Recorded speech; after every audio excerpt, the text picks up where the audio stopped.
Alors on sait qu'il y a 5 planètes qui sont visibles à l'œil nu, donc ces planètes n'ont pas été découvertes, elles sont observées depuis la nuit des temps. La première planète qui a été découverte à l'aide d'un télescope, c'est Uranus.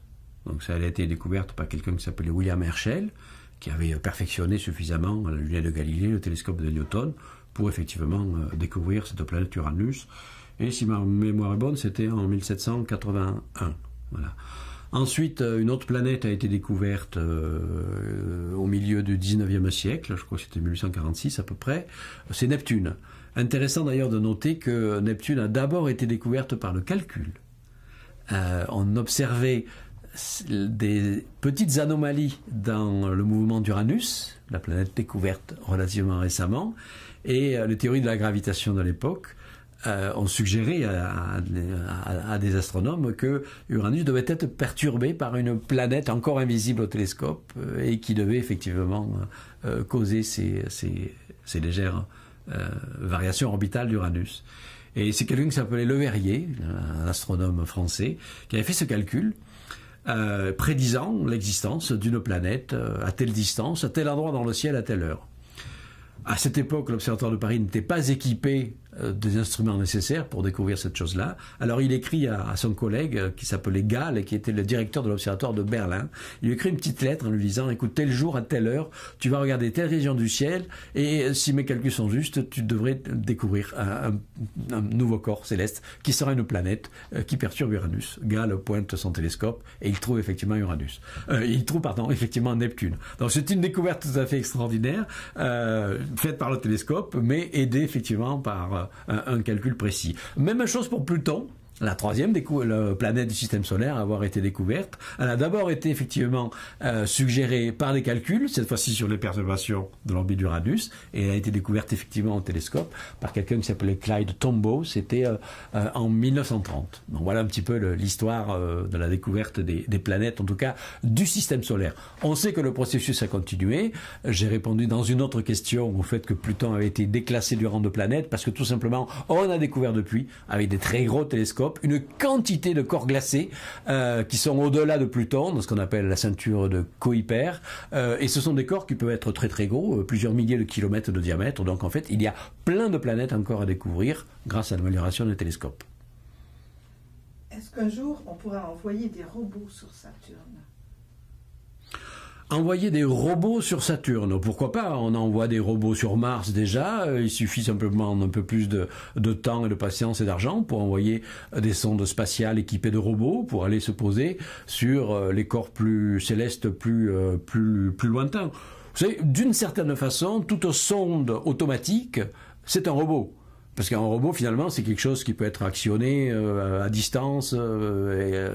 Et donc, finalement, les sondes planétaires, les sondes Voyager, etc., qui ont exploré de près les systèmes planétaires lointains, ce sont des sortes de robots, d'une certaine façon. Alors, évidemment, ce ne sont pas des robots tels qu'on se les imagine dans la science-fiction, des trucs articulés qui se posent sur nos surfaces et qui font des mesures. Mais ça se fera très vraisemblablement. Alors, pas sur Saturne même. Hein. Pourquoi? Parce que Saturne, c'est une planète qui n'a pas de surface solide, c'est une planète gazeuse. En revanche, les satellites de Saturne sont absolument passionnants. Ce sont des corps rocheux aux caractéristiques diverses, il y a des volcans, il y a des tas de choses passionnantes. Et là, vraiment, dans les siècles à venir, c'est sûr que l'homme enverra des sondes spatiales qui déposeront de robots qui exploreront ces surfaces planétaires.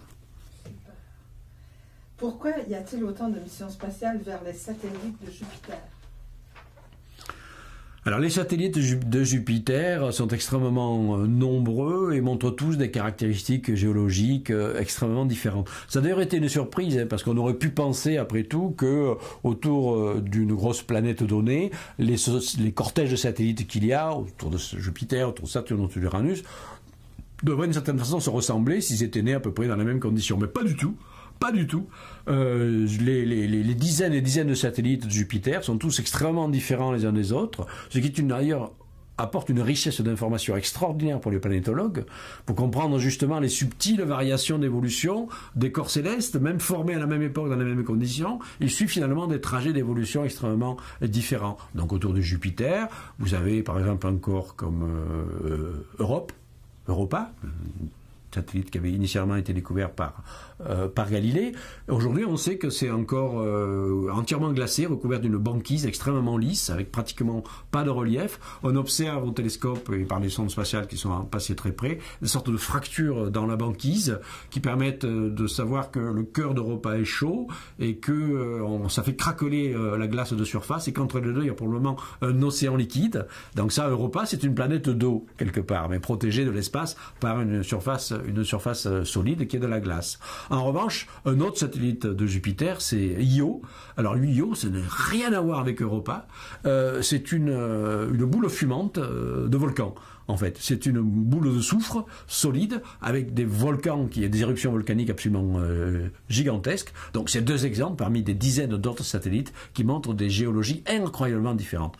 Apprendre la géologie, la planétologie de chacun de ces petits corps va énormément nous instruire sur d'abord notre propre planète Terre, comment elle peut changer, comment elle peut évoluer, et sur notre compréhension générale de l'évolution des planètes. Peut-on voir le nuage de Oort à l'œil nu? Le nuage de Oort est le nuage qui a été inféré théoriquement par justement un astronome hollandais qui s'appelait Jan Oort, qui avait observé que en fait les trajectoires des comètes n'étaient pas toutes dans le même plan orbital, qui s'appelle le plan de l'écliptique, dans lequel grosso modo c'est le plan dans lequel tournent quasiment toutes les planètes et tous les astéroïdes. Or, les trajectoires des comètes, il y en a qui sont dans le plan de l'écliptique, mais il y en a d'autres qui sont perpendiculaires, et il y en a en fait de partout. Donc Oort s'est dit, mais finalement, si les trajectoires viennent de partout, ça veut dire que la matière du système solaire n'est pas confinée uniquement dans un petit disque où seraient les planètes et les astéroïdes, que peut-être il y a un gigantesque halo de corps difficiles à observer qui entourent tout le système solaire, qui seraient les réservoirs des comètes. Et on a appelé ça le nuage de Oort. Il est absolument inobservable, non seulement à l'œil nu, mais même au télescope.